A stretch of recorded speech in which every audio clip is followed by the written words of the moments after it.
Salut tout le monde, c'est Final Fight 4 à l'appareil, j'espère que vous allez bien. Aujourd'hui on se retrouve pour une nouvelle review et on va s'intéresser aux Indestructibles 1 dans sa version Nintendo GameCube. Il faut savoir donc, je dis bien les Indestructibles 1 parce que déjà une suite est prévue en film pour les vacances d'été avec 14 ans après le premier film. Mais surtout il y avait déjà eu un jeu vidéo Indestructible 2 avec surtout axé sur l'espèce de taupe là qu'il y a à la fin, l'espèce de cliffhanger de fin du premier film. Voilà, donc il y avait déjà eu un deuxième jeu dans l'univers des Indestructibles.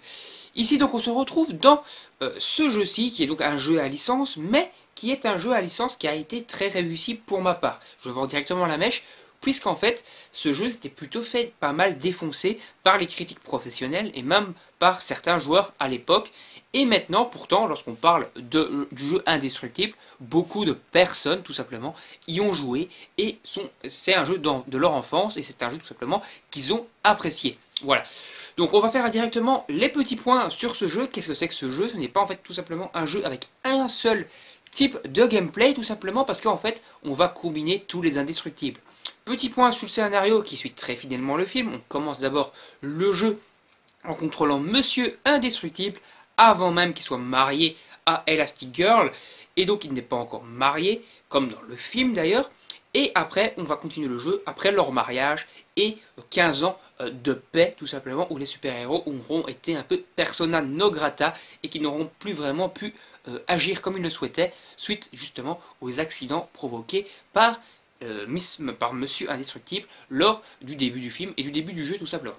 Donc, qu'est-ce que c'est qu'en fait ce jeu? Donc tout simplement on commence, comme je vous dis, avec Monsieur Indestructible dans un gameplay très beat'em all, très bourrin, très classique tout simplement.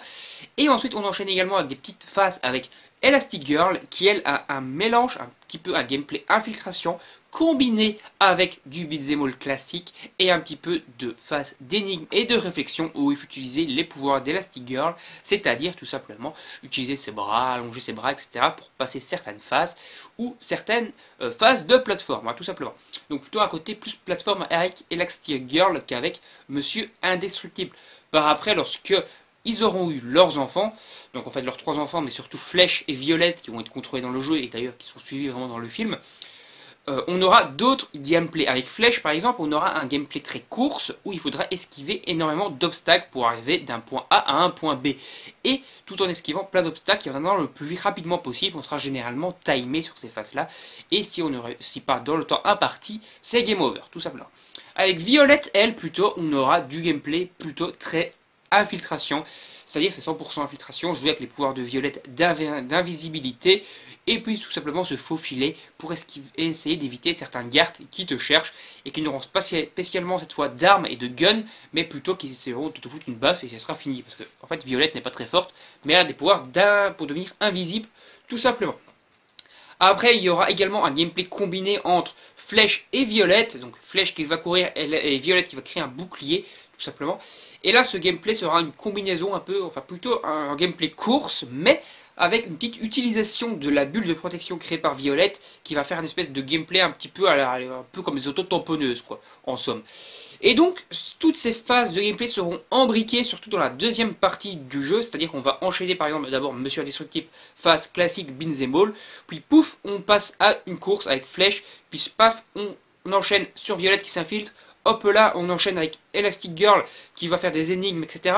Et puis boum, on enchaîne sur la bulle avec Flèche qui court pour essayer, Flèche qui court plutôt, pour essayer de contrer des ennemis.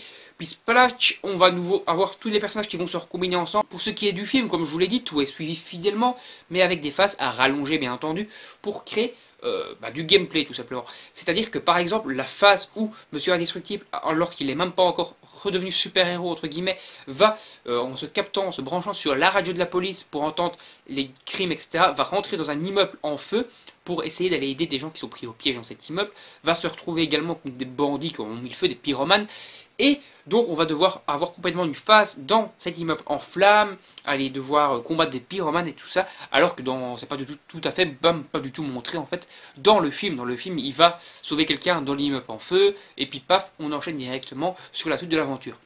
Ici donc il y a quand même du gameplay dedans et c'est plutôt très cool. C'est rallongé mais c'est bien rallongé quoi. De toute façon, J'ai entendu des gens qui raillent là-dessus en disant ouais mais c'est rallongé machin, mais c'est normal. Fieu, tu vas pas faire un jeu qui dure 1 h 30 comme la durée du film. Il faut quand même que tu rallonges certaines phases. C'est complètement ridicule de penser que le jeu va durer 1 h 30. C'est tout à fait cohérent de rallonger des phases pour au final arriver à une dizaine d'heures de jeu tout simplement. Et ça c'est plutôt d'ailleurs une bonne durée de vie pour le titre. Au niveau des graphismes, on reste dans un graphisme un peu cel shading qui fait très anime et qui rend donc du coup très honneur tout simplement au film. Et ça c'est plutôt très cool. Et d'ailleurs toutes les phases de gameplay, d'infiltration, d'action, etc. seront coupées entre guillemets par des scènes du film, tirées même du film, remasterisées même un petit peu. Et ça c'est franchement très sympa également. Après donc qu'est-ce qu'on peut encore en penser de l'OST? Tout simplement une très bonne OST. Je sais pas vraiment, j'ai plus souvenir si c'est l'OST similaire au film. Mais en tout cas, l'OST du jeu est vraiment très cool. Et ça, j'ai vraiment apprécié. Pareil, j'ai failli me casser la gueule. Pareil pour les doublages. Je pense que les doublages, en fait, sont les mêmes doubleurs tout simplement que dans le film. Et ça rend vraiment très bien. Parce qu'on a quand même des bons doubleurs dans le film Indestructible, Les Indestructibles. Et ici, tout simplement, c'est encore une fois très bien foutu. Donc, pour ceux qui aident d'histoire, pour ceux qui n'ont pas suivi, qui dormaient au fond d'une grotte, au niveau donc du film et donc du jeu en lui-même, en fait, Monsieur Indestructible est donc un super-héros, Elastigirl également, et au début du film et du jeu, en fait, il veut arrêter un méchant qui s'appelle Folamour, et un petit gamin du nom de Buddy, je crois, si je dis pas de conneries, Buddy, veut l'aider, c'est son plus grand fan, il se fait appeler Indestructible Boy, et il vient l'aider. Et en fait, finalement, il va choper Monsieur Indestructible, il trouve Monsieur Indestructible qui se bat contre Folamour, et là, Folamour va en profiter que Buddy est un petit peu pas sous ses gardes, pour lui mettre une bombe sur sa cape. Et Buddy va partir, je dis ouais, je vais prévenir la police, je vais t'aider Monsieur Indestructible. Et c'est là qu'en fait il est piégé avec une bombe, etc. Et donc tout simplement Monsieur Indestructible va devoir galérer pour le sauver. Et après il va tout simplement lui dire non, tu n'es pas fait pour être super-héros. En gros il va un peu le remballer. Voilà. Donc 15 ans vont passer parce que la phase d'action où il va combattre Folamour, etc. aura foutu pas mal de bordel dans la ville. Et donc, ils seront persona non grata, parce que les indestructibles font trop de dégâts dans la ville, les super-héros sont trop dangereux, etc. Ils seront bannis, en gros. Et par après, donc, il va décider de revenir, parce qu'il sera contacté par une entreprise qui veut les aider.